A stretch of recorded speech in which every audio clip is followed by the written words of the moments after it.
Doing pretty good, Dan. How about you? Good. How was your last weekend? You know what? It was good. It was busy. Christmas, 'tis the season to be busy and running around and Christmas concerts and all kinds of things. So that's what we were doing, getting ready for Christmas. How about you? What have you been doing? Nice.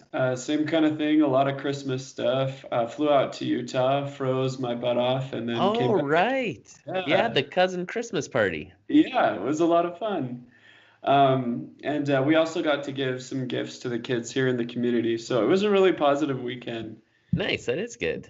But a lot went on our YouTube channel and our podcast as well.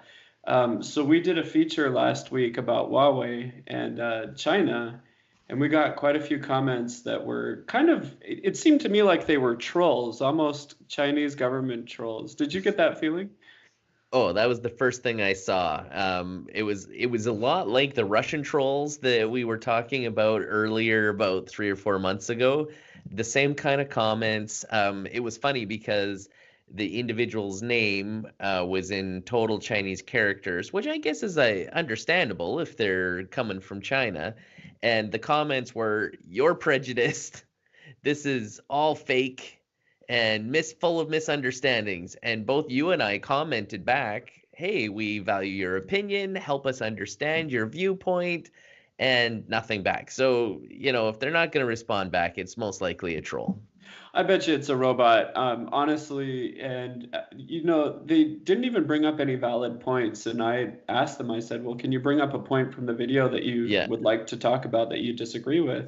Or you feel is invalid. Yeah, nothing. Yeah, and there was nothing. So I'm um, sure it's a bot. I don't even think they watched the video, honestly. They probably just searched Huawei and got angry over it. Yeah. I wish they did watch the video. It would have improved our stats. You know what, though? I'm impressed that we don't have any like 13, 14-year-old kids that are on here egging us on. That's what I was expecting to happen. I didn't think Yeah, it would be Chinese bots. Chinese bots. Well, so Germany actually mentioned something pretty interesting. They said that they're actually not going to ban Huawei. So right now it's more of a North American thing. Canada and the US, it's really difficult to buy a Huawei phone here. Like we talked previously, because people think there might be spyware on the Mhm. phones. And Germany's just saying, you know what, we just don't have any proof. And so until you can show us some proof, we're going to go ahead and let everybody purchase them. Now, what do you think about that? Well, first of all, Canada hasn't said yes or no yet. So Canada hasn't been like Australia, New Zealand, and the United States where they're banning for sure. There's a lot of talk about it, and I'm not sure if I totally agree with Germany's stance, just because they say there's no evidence, but it sure sounds like there's a lot of evidence. And Right. they haven't just laid it out, but we're talking some of the top security experts in the world are warning about this, and this is called the Five Eyes program. And I think we talked about the Five Eyes. Actually, we didn't. We were It's going to talk basically about the pen tablet the with pen the queen, the Rothschild. and the Colonel with his wee beady eyes. So, anyways, the Five Eyes. This is an intelligence alliance Uh-huh. that is U.S., Australia, New Zealand, Canada, and Britain. Okay. And I guess Germany's not part of the Five Eyes, so maybe they haven't seen the same evidence that has been shared between those five countries. So if Germany says they haven't seen proof, I don't know. This is pretty strong proof. I mean, look at Australia and New Zealand. They are so much in the influence of China and Asia, and the fact that they were the first to ban them tells me there's something up. And I yeah. just cracked up when I saw that it was a lobster themed meeting held in Canada, this Five Eyes. Are you part of the Five Eyes, Matt? We eat a lot of lobster here, Dan. It's Uh-huh. delicious. Spies like lobster too. Spies like lobster. Okay, well, I mean, if the Five Eyes think it's bad, maybe Germany should too. Well, here's the other thing, Dan. It is a proven fact. China has been caught with their hands in the cookie jar. They have been caught spying on Western countries, and they have actually been caught stealing technology from Canada, of all places. Man gives birth. That's a fact. That's a fact, Charlie, I tell you. Boy, we're quoting that movie a lot today. But it is a fact. They're stealing technology. They're hacking the world and have been. They have a poor track record.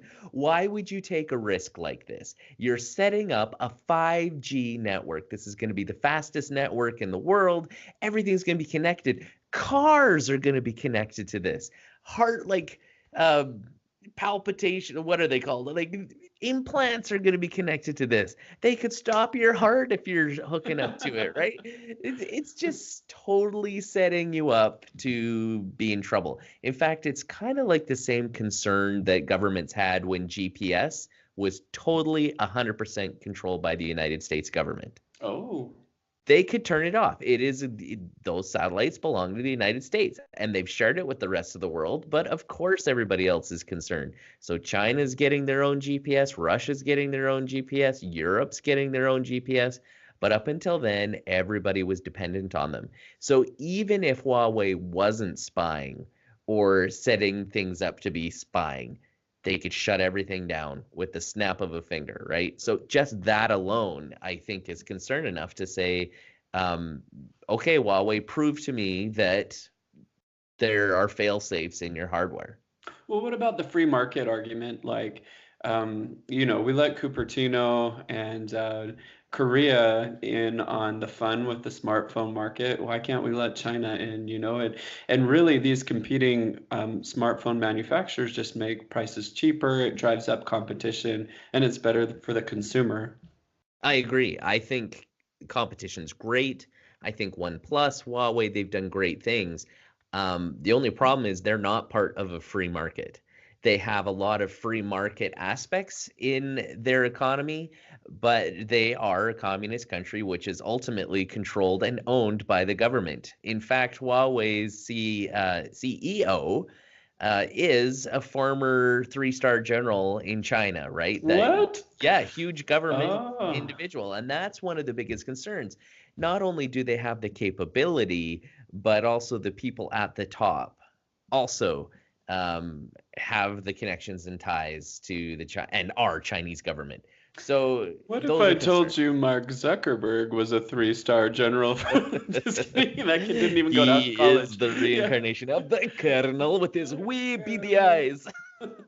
Or you're gonna eat my chicken. Oh, fascinating. Did you have anything else you wanted to talk about with Huawei? I think I saw some notes in there. Yeah, so here's some interesting things. This is actually what the real concern is about.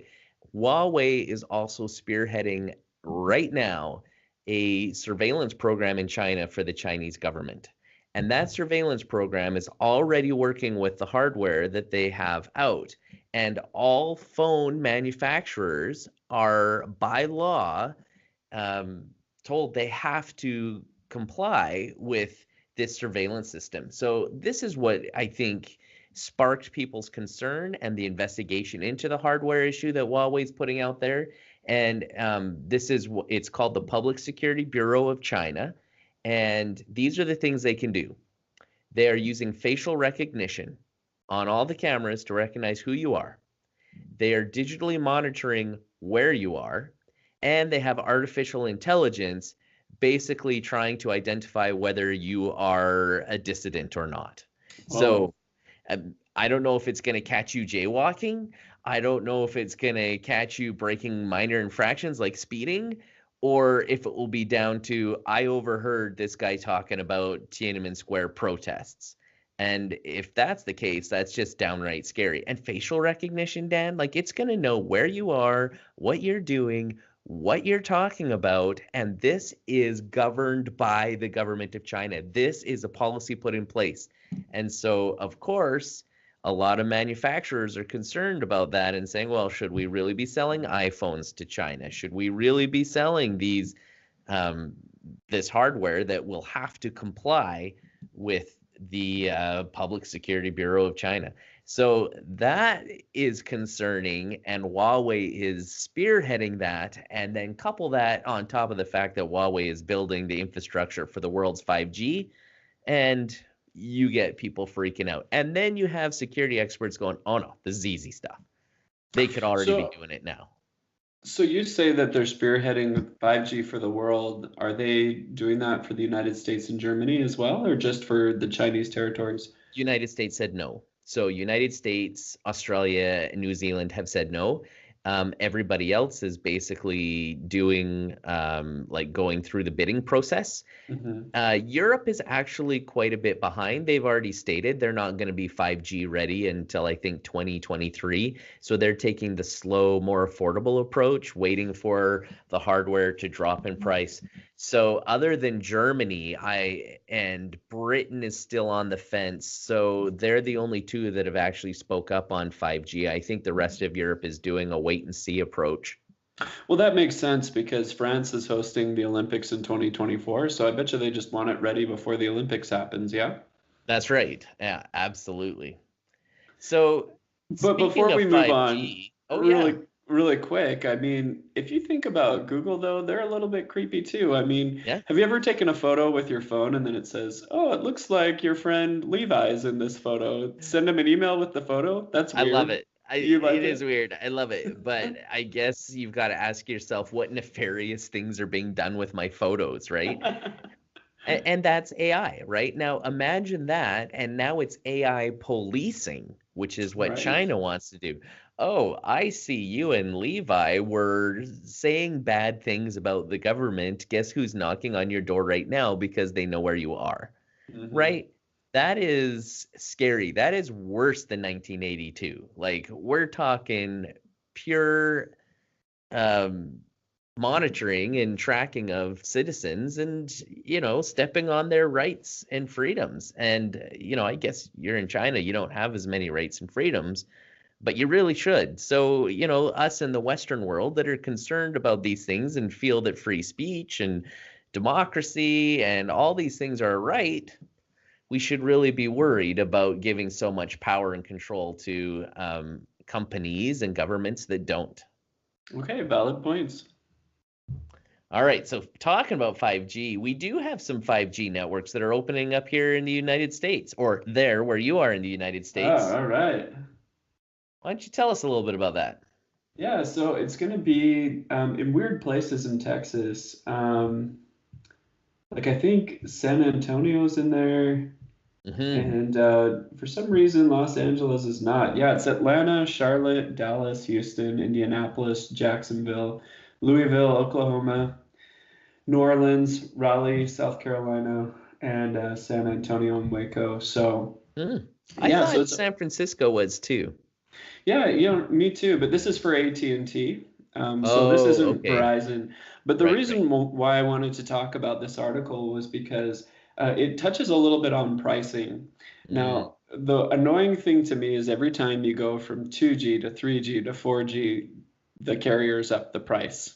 right. And really, when we've talked about 5G a lot on this podcast previously, and it's not really going to change your browsing. It's not going to make your websites load a whole lot faster. No, they're already What loading fast. they're already loading fast. What it's going to do, it's going to help you download your apps a lot faster that are big. It's going to help you stream, Streaming. yeah, like 2K, 4K video is going to be much better. But you see, the problem with it is when I was reading this article, not only is AT&T upping their price from $50 a month to $70 a month, which is 20 extra dollars, it's capping it at 15 gigabytes. And Oh, so, I mean, the whole point of 5G is that you can download 15 gigabytes super in fast. seconds. So, Seconds. so you're gonna You're be done. you're gonna be using that for a day and then it's Yeah. done. And when I went to Utah this weekend, I actually ran out of 4G, and so I called up my cell phone plan, Yeah. and I said I'd like another gigabyte, and they're like, okay, we'll give it to you for $10. Guess how long it lasted? 8 hours. I opened Spotify for a little bit. I downloaded a couple of podcasts. I sent some Yeah. emails. And then I quickly got a text message. Oh, your gigabyte's used. So, I think this is just such a clever way of the phone companies to charge you more money for not really getting anything Yeah, extra. milking a little more. I agree. I'm hoping that the prices will come down. I remember when 4G came out and it was expensive, but now prices have dropped a little bit, especially here in Canada. Data has been so expensive here in Canada. So we're getting a little bit more competitive, nothing like what you guys see down there in the US. But I'm hoping 5G will get more affordable. And really, it's more the Internet of Things. That's the promise of 5G when everything's connected, which we previously talked about is kind of scary if all the cars are connected by 5G and shut them down, or they could be hacked, or, like there's a lot of concerns around those things as well. But at the same time, I think it's fascinating. Think about how quickly traffic can move if every car knows where the other cars are. Think about the incidents and traffic accidents that can be prevented. And, not just in vehicles, but every little thing out there can be connected and communicating. I think it's going to completely revolutionize the way we live, but we also have to be careful of the negative effects, the hackers, um, the way it will impact our society. We've got to be ready and prepared for it too. And like Slashdot said, if we stop having car accidents, then we'll stop having organs to donate. Well, okay, I didn't read that, but valid point. That is probably where 90%, if not more, of the organs come from. Get your kidneys now. Get them now. Hey, I got two. I'm going to sell it on the black market in 10 years. That's going to be worth a lot. Nice. Just don't accept Bitcoin. It's not doing so hot right now. Yes, don't do it. No, I wanted to talk a little bit about what you were saying about, what would happen if everybody just turned off the 5G and all the cars stopped in this future that you're talking about. Well, did you know that the US ballistic missile systems have no antivirus, no data encryption, and it's just terrible. I'll go down the list for you, but okay, number one, have you ever logged into Google and then it asks you, okay, pull out your phone and receive this text message? That's called multi-factor authentication. And that's really important because if you, for some reason, have the password to get in, it still wants to make sure it's you because people can find ways to hack your password. Absolutely. So multi-factor authentication is a great way to keep your things safe. Well, the Department of Defense found that the majority of these missile silos did not have multi-factor authentication. So if you had the password, you wouldn't have to use another device to confirm it. Oh my goodness. Yeah. Number two. You can hack these missiles. Okay. Yeah. No, it's me, I promise. Patches weren't applied consistently. So, some of these missiles could be running on Windows 95 or Windows 3.1 or some flavor of Unix that's just, ancient. Yeah. And people haven't been patching it. Now, do you remember a few years ago when all the routers had that issue where they needed to be patched? Well, a lot of these missile silos still have old network parameters that people know how to hack now, and that there's open windows for them to go through.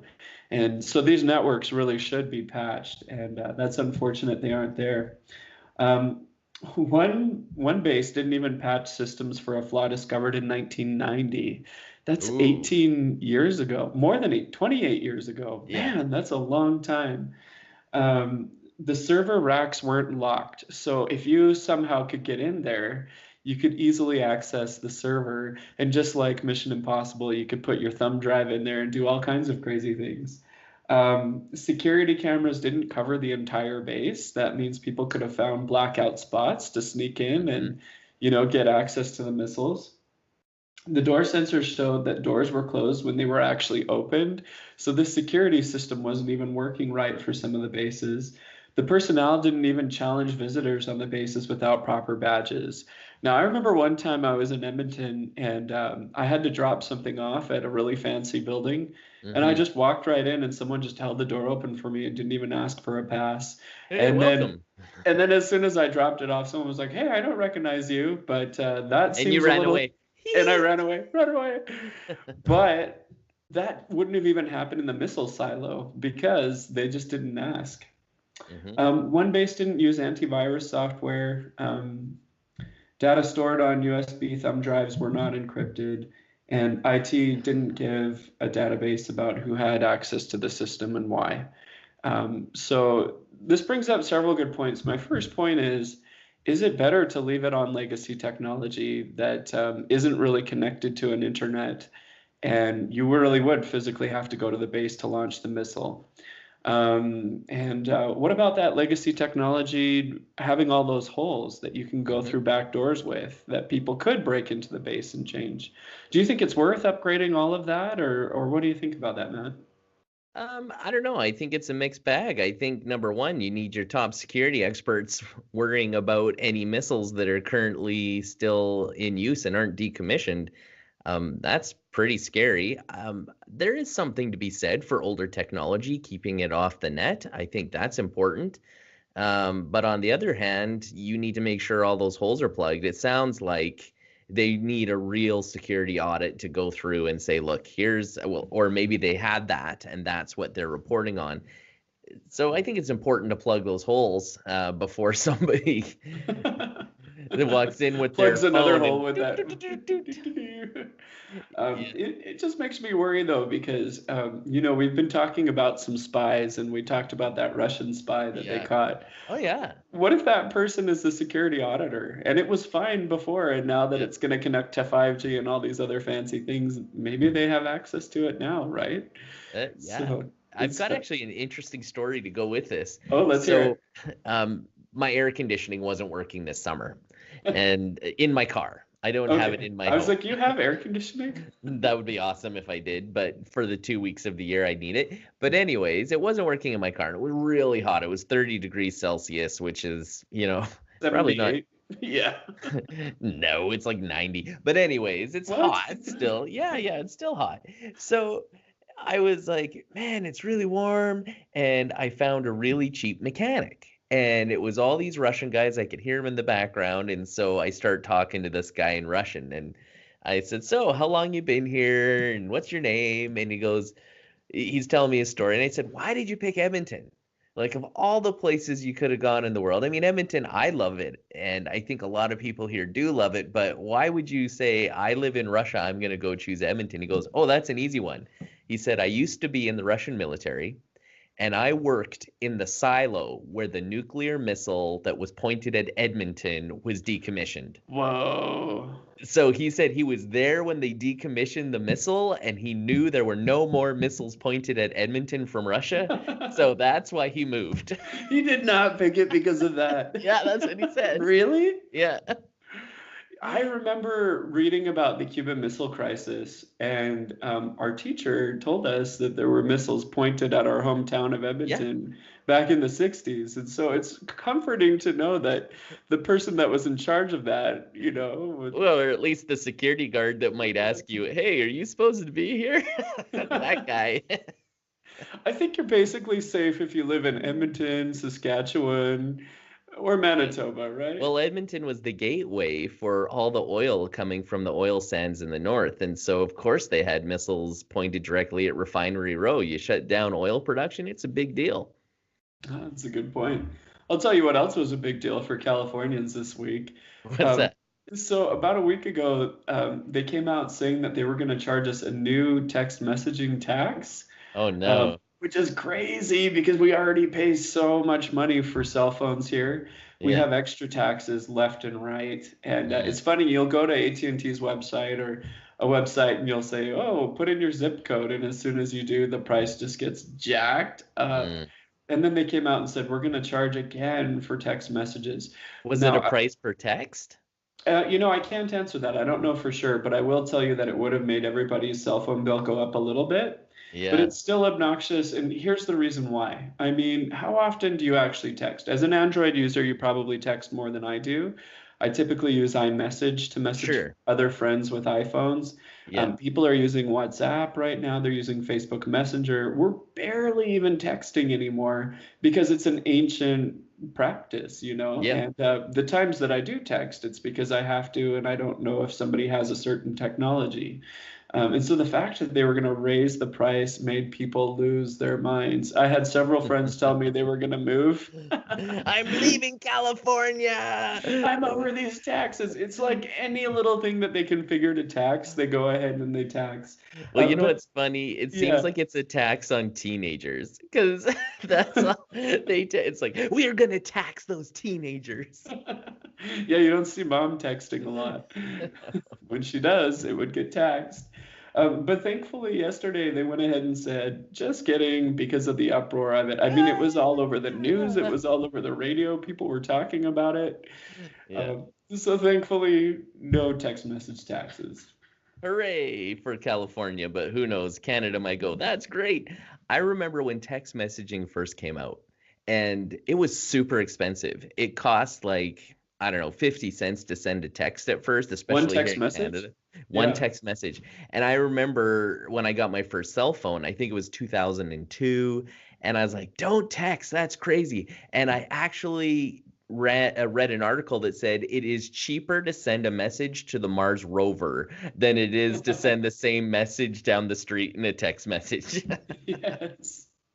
Well, that's so true. I actually kind of remember that. And I remember Yeah. plans being like, you get 100 text messages this month, but not one more, or else it'll be 50 cents. Yeah, and it's like, Really? what?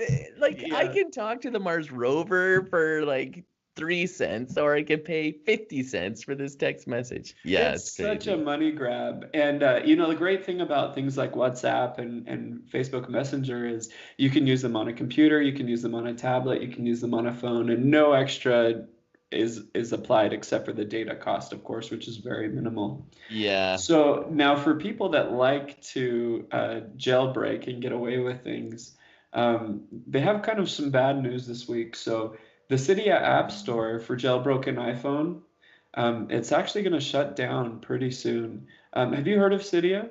Yeah, I used to use it all the time when I was an iPhone user. It was actually one of the reasons why I went to Android because I didn't like the stock iOS experience, and so I was always jailbreaking. So from what I remember, once you jailbroke the Android or the iPhone, you had to install the Cydia App Store, and then with Yes, that, you could download certain apps that were jailbroken or absolutely. certain Actually, games. games, apps, it was the first way that I actually got copy and paste. Oh, So, yeah, like way back when the iPhone 3, which was the first iPhone that came to Canada, came, it didn't, or was it the 2? I had, I think it was the 3. Anyways, no copy and paste. And I was like, really, guys? I mean, Windows Mobile has had copy and paste for a decade by that point. right. And Palm Steve Pilot. yeah, Palm Pilot. Steve Jobs was saying, "Oh, well, it just isn't very elegant, and so we're going to come up with an elegant way." No, he just didn't want to pay Windows Mobile, which owned the Is rights that to what it copy and paste. was? Absolutely, absolutely. In fact, Windows Mobile to this day still brings in hundreds of millions of dollars every year because of the patents that they own No on way. smartphone functions. Yes. I never would have guessed that. Because they led me to believe that it was so complicated to Oh yeah, code. it was magic, right? Oh, the magical Yeah. iPhone. No, it's not magic. Come on, they've been doing it No. for decades. They just didn't want to pay for it. Also, I feel like they could have done it better. A lot of times I'll try and copy and paste something and it takes me forever. My fat fingers, I don't know. Well, I the feel tap like, and hold, that's what everybody was doing. So I don't know if Apple finally just said, look, we'll pay for the rights to do tap and hold, because I think they just couldn't find anything more elegant. I guess not. That's ridiculous. Well, anyways, so Cydia's store is actually going to close, which kind of makes people think that it might be more difficult to jailbreak iPhones in the future because, Mm, the people that are excited about it really aren't that invested anymore. And one of the reasons why is actually because it's costing them so much money to keep servers open for the Cydia App Store, all the space, all the bandwidth of people downloading constantly. Even though you might not know a lot of people that have jailbroken their iPhone in Canada or the States, a lot of people do it around the world. And it's a sure, really popular thing to do, I'm especially sure if it you want to is. run games and other things like that. So I want to keep in mind that doesn't mean that you can't jailbreak anymore. It just simply means that the convenient jailbroken app store will no longer be there. So I thought it was a great store, but it also brings up concerns of what apps are in there. You've just jailbroken your phone, which means you've opened up security flaws to be able to jailbreak it. And so, what malicious malware could you be installing on your phone by using this app store? I guess you have to just really be careful and research everything that you're doing when you're jailbreaking. Now, like you mentioned, not everybody's going to be jailbreaking. Mom's not going to jailbreak her iPhone, What? right? So, and it takes a level of tech savviness to be able to do it. So hopefully you do your homework before you start installing apps that could potentially cause you grief. But a lot of people, I mean, we talked about the Fortnite issues, and the most malware that's landing on people's phones right now are all Android phones and all dealing with Fortnite apps and people getting them Yes. outside of the Google Play Store. Well, and that's the thing. If you're worried about the security on your iPhone, you should definitely not jailbreak it, because that's the way Yeah. you're going to have people listening in on your microphone. It's going to be the way you're going to have people looking through your web camera. I mean, It's that's how really the way. China's going to be monitoring you. I hope we get a lot more trolls just for that comment, Matt. Just that one. So actually, let's talk about two things there, because we're talking about monitoring, and you've got an article on here where it says turning off Facebook location tracking doesn't stop it from tracking your location. Oh yeah, this one's so good. Yeah, so why don't you tell me a little bit about it? So is it Facebook that is using your phone to track you? Because it's like, hey, your buddy Dan is nearby. I actually had one of those today when I was eating lunch and I was at Boston Pizza and I was like, oh, where is Taylor? My buddy Taylor's here. Where he was actually your buddy Taylor. Oh yeah. Yeah. Well, it's pretty crazy because there's this girl that said, I don't want Facebook to track me at all. So she turned off Find Your Friends feature. She turned off location tracking. She even went into her phone settings and said, Facebook cannot ever look at my location. She turned off GPS. She did everything she possibly could to Yeah. have it so that Facebook wouldn't track her. And even so, she would constantly get these ads that said, oh, are you living in Santa Monica? Make sure you try out this mobile bike. Or, oh, I noticed you're in Half Moon Bay. You should try out this Hmm. delicious restaurant. And she was thinking, how the heck is that I turned possible? it all off. What's going on? GPS location isn't even on the phone. Like, she physically turned off the GPS locator. And it Wow. turns out that Facebook actually looks at your IP address.